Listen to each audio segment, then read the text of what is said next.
Et coucou les amis, c'est Julien44. J'espère que vous allez tous très bien.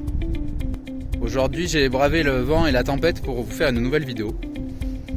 Étienne m'a confié son très beau Caddy J120 pour un problème récurrent sur les Toyota, le manque d'efficacité du frein de parking. Alors c'est vraiment un problème qui est récurrent sur toutes les séries de Land Cruiser. J'en profite d'avoir un série 12 à l'atelier pour vous montrer comment on fait la révision du frein de parking sur ce véhicule. C'est parti pour un nouveau tuto.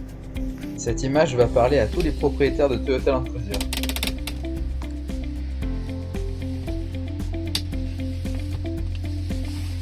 Il est grand temps de réviser le frein à main. Commencez par mettre le pont arrière du véhicule sur chandelle.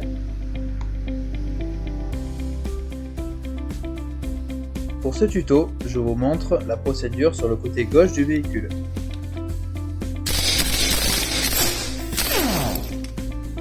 Déposez la roue.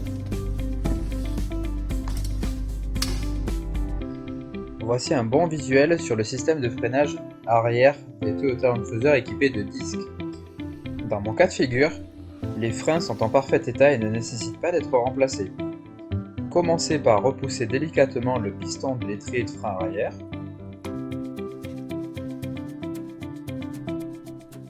A l'aide d'une clé de 17, déposez les deux vis de la chape d'étrier de frein arrière.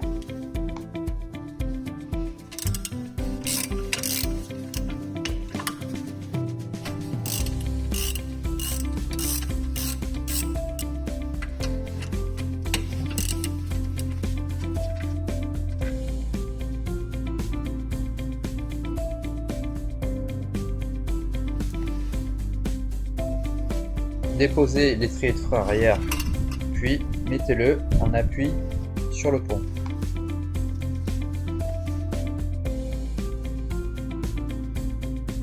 Pour faciliter l'extraction du disque, nettoyez le pourtour du moyeu à l'aide d'une brosse métallique.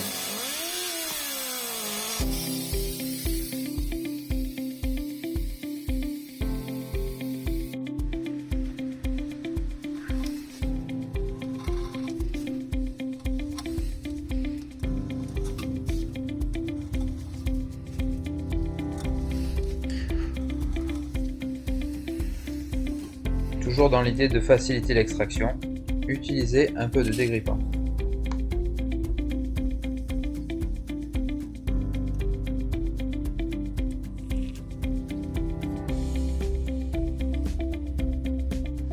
À l'origine, il y a deux trous filetés M8 prévus pour l'extraction du disque. On peut y placer une vis de M8. C'est une méthode que je vous déconseille et m'a valu d'avoir cassé quelques disques au démontage.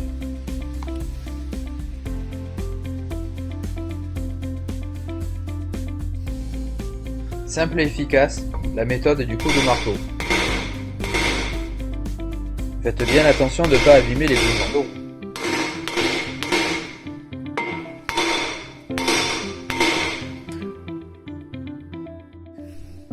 On peut ensuite extraire le disque. Et c'est à ce moment-là que la plupart d'entre vous vont comprendre le système de frein de parking. Ce sont deux mâchoires, type tambour, à l'intérieur du disque. Comme tous les systèmes de frein à tambour, ils nécessitent un entretien régulier. Je vous conseille, si vos garnitures de frein sont encore en bon état, de simplement les nettoyer en frottant à l'aide d'une toile émeurie ou d'une paille douce. Utilisez un nettoyant frein pour éliminer toutes les poussières.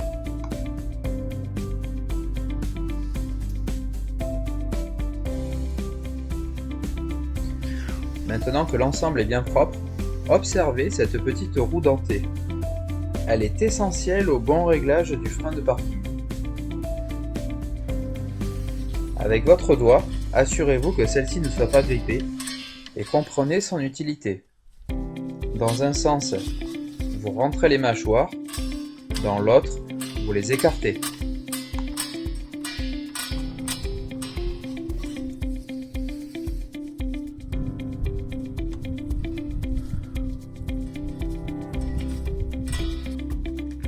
Entraînez-vous maintenant à faire la même chose avec un tournevis plat. Cet entraînement est essentiel avant de replacer le disque.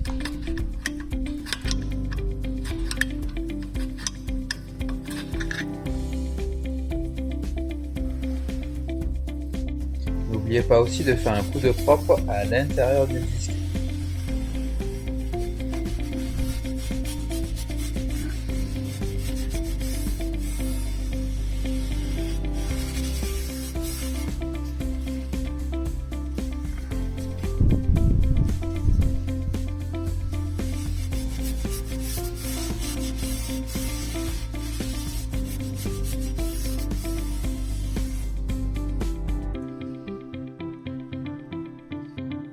Remettez le disque en place.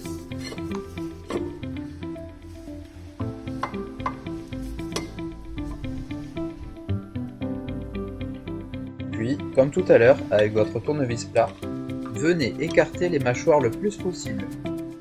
Il faut que vous ne puissiez plus pousser la roue dentée. Écoutez également le petit bruit très caractéristique du ressort de rappel. Une fois arrivé au bout du réglage, revenez 2 crans en arrière. Ce réglage permet aux mâchoires de frein de venir simplement lécher votre tambour.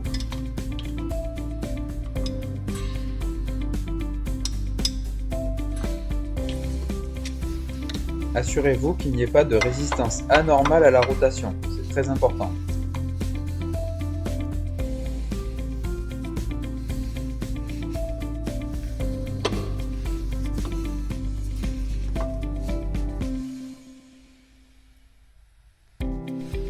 Une fois le bon réglage effectué, vous pouvez replacer votre étrit de frein arrière et les 2 vis de chape.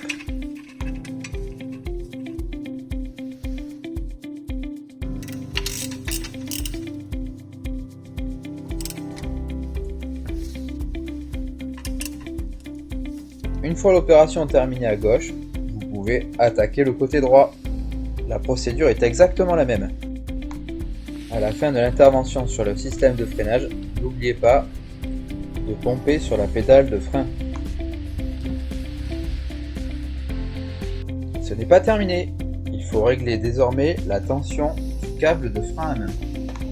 Pour ce faire, retirez ce petit cache, puis les 2 vis situées sur la console centrale.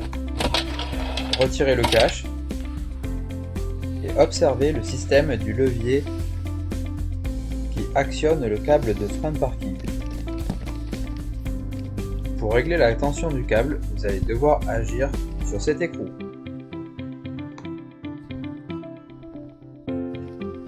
Faites fonctionner plusieurs fois le levier de frein à main pour observer la garde. Dans mon cas de figure, j'observe trop de jeu au niveau de la tension des câbles. Ce n'est pas forcément votre cas.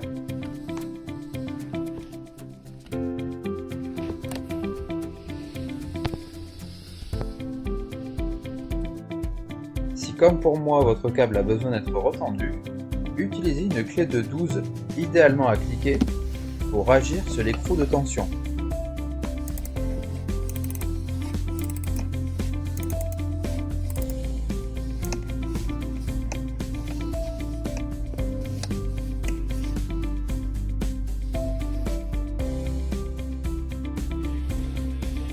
Faites fonctionner régulièrement le système pour vous assurer de réaliser un bon réglage.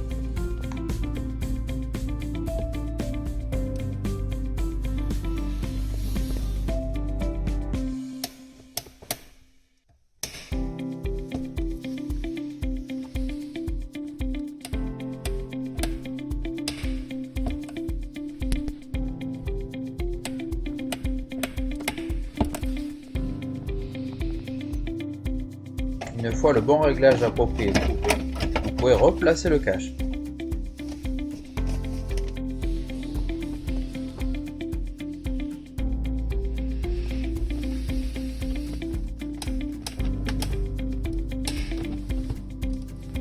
Ah, c'est quand même plus agréable ainsi. Et voilà, le toy de Étienne peut reprendre la route. Bon les amis, cette vidéo une fois de plus est terminée. Comme d'habitude, si elle vous a plu, tâchez de me le dire en commentaire, ça fait toujours plaisir. Et puis vous connaissez la musique, hein, on continue à échanger tous ensemble, ça fait toujours très plaisir. Merci beaucoup les amis de me suivre comme ça et de me soutenir. Et quant à moi, je vous dis à la prochaine. Salut!